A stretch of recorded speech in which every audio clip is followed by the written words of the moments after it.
오늘은 하늘의 시민권, 하늘의 시민권이라는 제목으로 같이 말씀을 나누겠습니다. 이렇게 제목을 잡은 것은 25절에 예수님께서 가이사의 것은 가이사에게, 가이사는 로마 황제죠. 하나님의 것은 하나님께 이렇게 바치라고 하셨기 때문입니다. 이것은 우리가 세상에서 이제 감당해야 될 의무가 있고요. 하나님 나라 백성으로 또 감당해야 될 의무가 있음을 말씀해 주고 있습니다. 그러니까 이 세상에선 살아가지만 하늘에 속한 자로 살아가야 된다라는 게 이제 하늘의 시민권자라는 의미가 있거든요. 그래서 우리가 이 하늘의 시민권자로 산다라는 것이 무엇인지 같이 볼 텐데요. 첫 번째로요, 하늘의 시민권자는 사람보다 하나님을 두려워합니다. 19, 20절인데요. 서기관들과 대제사장들이 예수의 이 비유는 자기들을 가리켜 말씀하신 줄 알고 즉시 잡고자 하되 백성을 두려워하더라. 이에 그들이 엿보다가 예수를 총독의 다스림과 권세 아래에 넘기려 하여 정탐들을 보내어 그들로 스스로 의인인 체하며 예수의 말을 책잡게 하니 어제 말씀에 예수님은 포도원 주인과 농부들 비유로 말씀하셨습니다. 그것은 종교 지도자들을 향한 메시지였습니다. 하나님의 사람인 선지자들을 하나님이 보내셨고, 심지어 하나님의 아들 예수님을 이 땅에 보내주셨음에도 불구하고, 이들은 예수님을 거절하였다라는 겁니다. 그렇게 예수님께서 말씀하셨다라는 것은 그들에게 회개의 기회를 주신 것이지만 19절에 보십시오. 이들의 반응이 나옵니다. 아이러니하게도 이들은요, 이 서기관과 대제사장들은요, 자기를 가리켜 말씀하신 줄 알고, 그러니까 말씀이 어떤 의미인지 알았다라는 겁니다. 그런데 문제는 그들은 받아들이려고 하지 않았습니다. 그래서 어떻게 했냐? 예수님을 즉시 잡고자 하였다고 합니다. 예수님을 체포하려고 했습니다. 그러나 그들이 그렇게 행동하지 못한 것은 19절에 보니까요. 백성을 두려워하더라 라고 말씀하고 있습니다. 많은 백성들이 예수님을 따르고 있었기에 백성이 보는 앞에서 예수님을 체포하게 될 경우에 백성들의 그 반발심이 클 거라는 것을 알았기 때문입니다. 우리에게도 해당될 수 있는 말씀입니다. 우리가 예배를 통해서 말씀 묵상을 통해서 주님의 말씀을 듣습니다. 그런데 우리들의 이 반응이 오늘 말씀에 나오는 서기관들과 대제사장들과 같을 수 있습니다. 말씀에 내가 찔릴 때가 있는 것이에요. 그때에 내가 적용해야 될 것들이 생각날 것입니다. 예, 그런데 그것을 적용하려고 하면 여기 19절에 이들이 백성을 두려워하듯이 우리도 사람들이 어떤 반응을 보일까 봐 무서워서 그 기회를 외면해 버리는 것입니다. 그러면 어떤 일이 벌어지냐면요. 예수님을 잡고자 하듯이 나에게 그 메시지를 전해준 사람을 미워하게 되는 것이죠. 그 말만 나에게 안 해주었다면 내가 이렇게 힘들지 않았을 거라는 합리화를 할지도 모릅니다. 20절에 서기관들과 대제사장들이 딱 그러하였습니다. 그들은 회개의 메시지를 촉구하신 예수님의 메시지가 듣기 싫어서 예수님을 미워하는 방향으로 가기로 하였습니다. 그래서 20절에 예수님을 함정에 빠뜨리려고요. 정탐꾼들을 보냅니다. 여기서 정탐꾼들은 숨어서 엿보도록 고용된 사람을 뜻하는데요. 예수님을 파멸시킬 기회를 엿보게 하였습니다. 그런데 이 정탐꾼들이 누구인지는요. 마가복음에 의하면 바리새인과 헤롯 땅 중에서 사람을 보냈다고 합니다. 바리새인하고 헤롯 땅이 하나 될 수 있는 사람들이었을까요? 하나는 반로마고 하나는 친로마인데 어떻게 하나가 될 수 있습니까? 하나 될 수 없어요. 근데 여기서 하나 됐어요. 어떤 일에 하나가 됐냐? 예수님을 죽이는 일에 하나가 되었다라는 것이죠. 예, 이게 참 안타까운 사실인 겁니다. 지금 이 세상도 그렇지 않습니까? 안 맞는다고 해도요. 예수님을 죽이는 일에 하나가 되어지는, 그러니까 예수님의 사랑으로 하나가 되는 게 아니라 예수님을 죽이는 일에는 지금 하나가 되려고 하고 있는 이 시대의 안타까움을 또 우리는 여기서 발견할 수가 있는 것이죠. 이들은 자신들이 직접 손을 대는 것보다 로마 총독에게 넘기는 편이 더 쉬운 길이라 생각하여 총독에게 예수님을 고소할 거리들을 찾으려고 하였던 겁니다. 그래서 예수의 말을 20절 후반절에 책 잡게 하니, 정말 예수님을 이렇게 함정에 빠뜨리려고 하였던 것입니다. 21, 22절인데요. 그들이 물어 이르되 선생님이여 우리가 아노니 당신은 바로 말씀하시고 가르치시며 사람을 외모로 취하지 아니하시고 오직 진리로서 하나님의 도를 가르치시나이다. 우리가 가이사에게 세를 바치는 것이 옳으니까 옳지 않으니까 하니, 그들이 예수님께 한 질문은요. 우리가 가이사 로마 황제에게 세를 바치는 게 옳으니까 옳지 아니하느니까였어요. 여기서 우리가 세라고 하면 세금이라고 생각하는데 세금에는요, 이제 세금을 뜻하는 헬라어 단어가 두 단어가 있습니다. 하나는 텔로스라는 단어예요. 근데 여기 쓰인 단어는 텔로스가 아닙니다. 근데 이 텔로스는요, 세관에서 일하는 세리들이 거두어 들이는 간접세를 뜻합니다. 예, 이게 세금을 뜻하는 의미죠. 근데 여기서 쓰인 단어는 그 텔로스가 아니라 포로스라는 단어가 쓰였습니다. 이 포로스라는 것은요, 헬라어로 이 세는 인두세로서요. 로마 황제에게 내는 세금이었습니다. 그러니까 이 포로스라는 단어는 주권을 잃은 나라의 백성이 지배국에게 내는 세금, 즉 조공세를 뜻하였습니다. 그러니까 이 세금을 바친다라는 것은요. 로마 황제를 인정하고 그를 존중한다는 것을 의미했거든요. 이런 목적으로 물어본 거예요.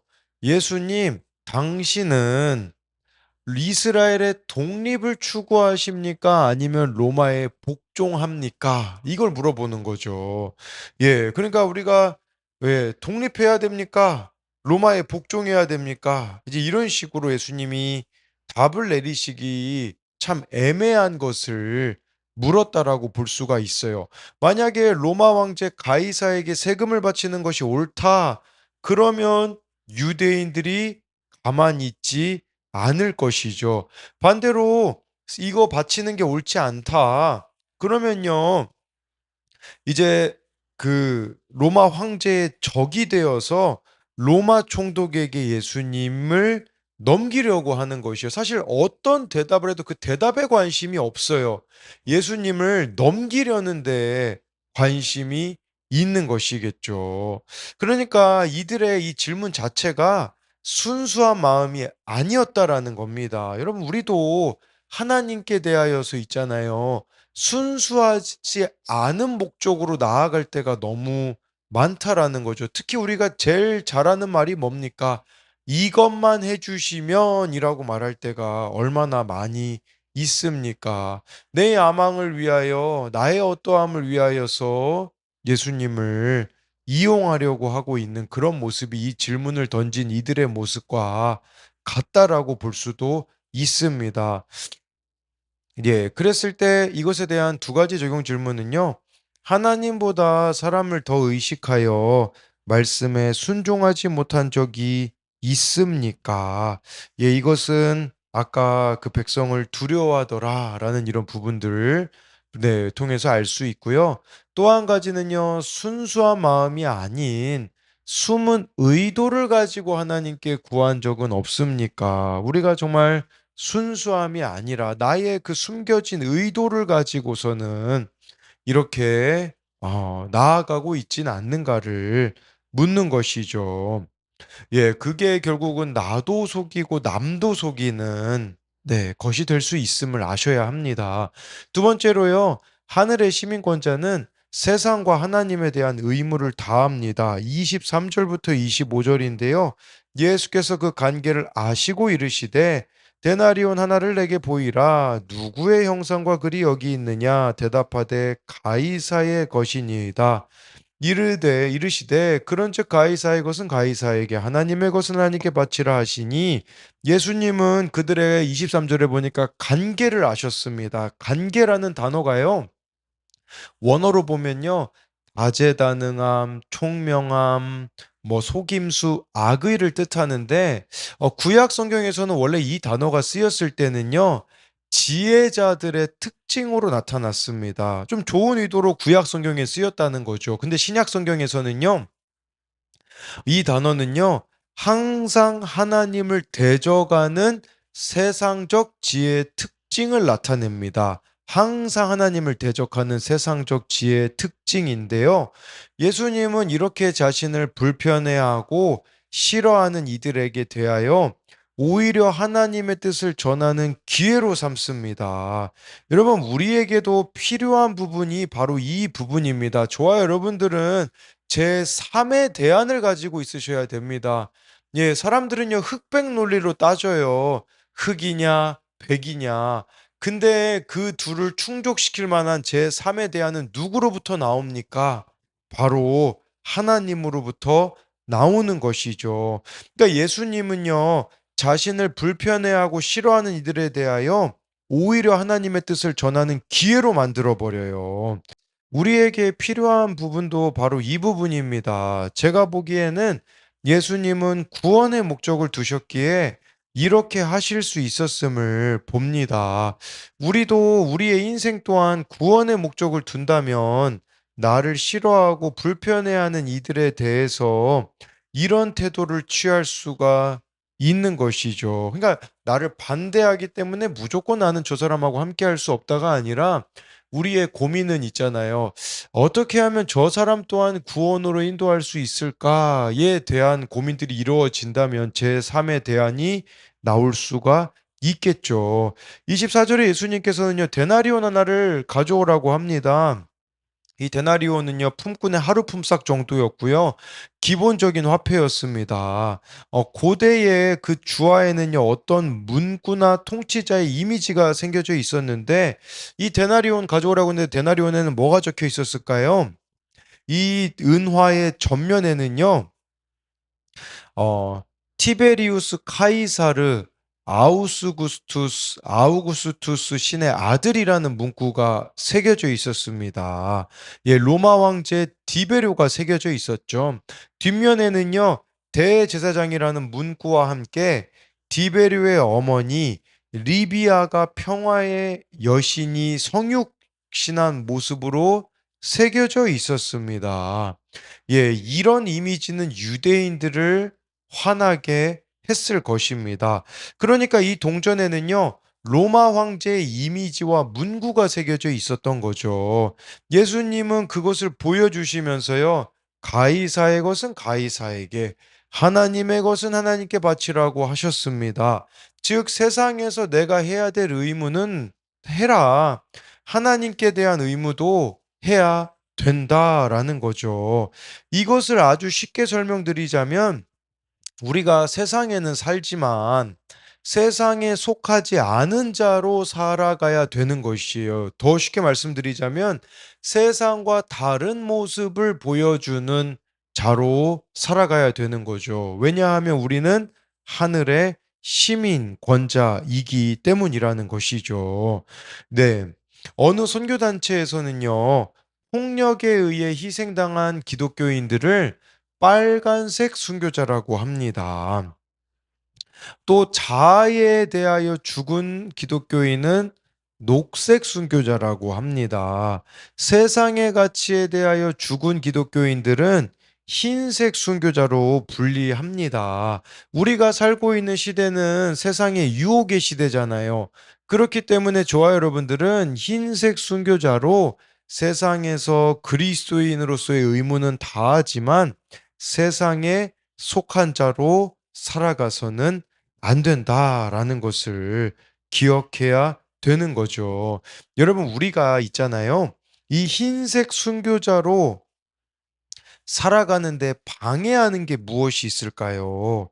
그러니까 세상의 가치에 대하여 죽어야 되는데 죽지 못하게 만드는 게 뭘까요? 지난 주일 담임 목사님 설교 중에 그런 내용이 나오잖아요. 뭐냐면 사도행전 6장에 보면 정말 그 사도들을 실패하게 만드는 것은 무엇이었냐면 바쁨이라고 목사님이 이야기해 주셨습니다.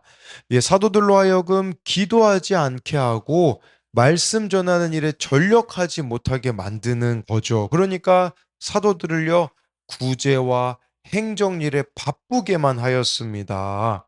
그렇게 바쁘게 되어지니까 사도들은 기도하는 시간이 줄어들고요. 성도들의 불평불만이 터지게 되었습니다. 그러자 사도들이 이 문제를 깨닫고요. 구제일 행정일은 집사 7명을 세워 전담하게 하였고요. 사도들은 기도와 말씀에 전무하였습니다. 그러자 하나님의 말씀이 왕성하게 된 것이죠. 지금 이 시대에 사단도 동일합니다. 여러분, 우리를 병들게 하는 그 전략은 바로 성도들로 하여금 기도하지 못하게 하고 바쁨으로 예배드리지 못하게 하고 헌신하지 못하게 하고 이 세상이 전부인 것처럼 세상에 대하여서는 바쁘나 하나님에 대하여서는 무관심한 채로 살아가게 만드는 게 바로 사탄의 전략이라는 것이죠. 우리는 반대로 가셔야 됩니다. 그것은 바로 하나님에 대한 충성이 먼저입니다. 여러분, 하나님께 대한 의무가 먼저예요. 그러면 세상에 대하여 어떤 태도로 나아가야 될지 여러분들이 분별하실 수 있게 되어질 겁니다. 매일 삶의 시작을 무엇으로 시작하는지 보십시오. 그럼 여러분들은 지금 뭐에 충성되어 있는지 알 수 있습니다.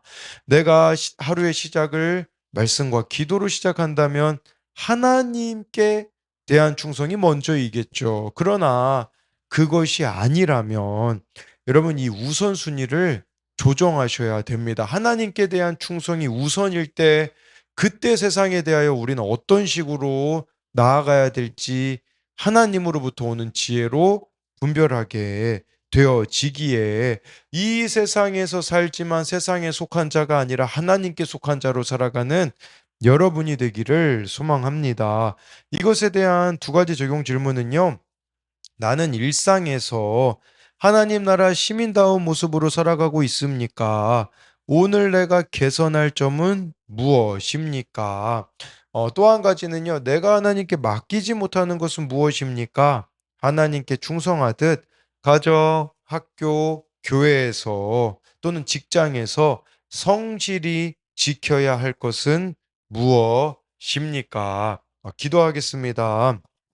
살아계신 하나님, 오늘 말씀에 이 서기관과 대제사장들은 예수님의 말씀을 알아들었지만 회개하지 않습니다. 하나님, 이것이 우리의 모습일 수 있습니다.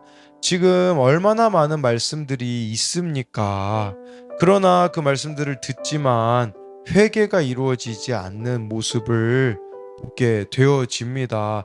또는 누군가는 나를 정말 사랑해서 권면해 주는데 그 권면을 받아들이지 않고 오히려 권면해 주는 사람을 미워하고 설교자를 미워하는 이런 완악함이 나에게 있다면 돌이키는 은혜가 있게 하여 주옵소서. 또한 우리가 이 세상을 살아가는데 이 세상이 전부인 것처럼 살아가는 사람들이 너무나 많이 있습니다. 세상 일에는 너무나 빠르지만 하나님에 대한 헌신에 대하여서는 하나님께 대한 우선순위에 대하여서 너무나 더딘 우리의 모습을 봅니다. 반대가 되기 원합니다. 정말 로마서에 선한 데는 지혜롭고 악한 데는 미련하라 라는 말씀이 있는 것처럼 우리가 하나님께 대하여서는 정말 지혜롭고 빠르게 반응하며 충성스러운 자가 되기 원합니다. 그리하여서 이 세상을 어떻게 사는 것이 올바른 것인지를 하나님께로부터 날마다 배우며 적용하며 나아갈 때에 정말 내가 주어진 자리에서 감당해야 되는 것들을 외면하지 않고 잘 감당하는 자가 되게 하여 주실 것을 믿으며 살아계신 예수님 이름으로 기도드립니다. 아멘.